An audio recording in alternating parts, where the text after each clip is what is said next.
जेव्हा ते बोलतात तेव्हा बोलविता धनी परमेश्वर असतो.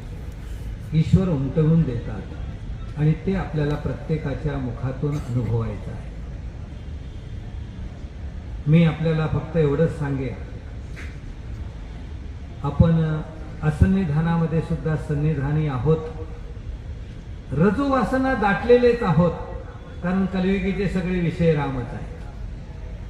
परंतु जर अवसर काळी मंगळ काळी तो रजाचा उद्रेक होत असेल तर आपल्यामध्ये सुद्धा बदल झाला पाहिजे, की जो सन्निधान सामर्थ्याने माहीमभट्टांच्या जीवनात झाला,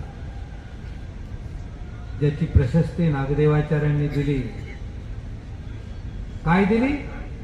या ते रिकाम्या दाखवील तयासी मी होड सारी.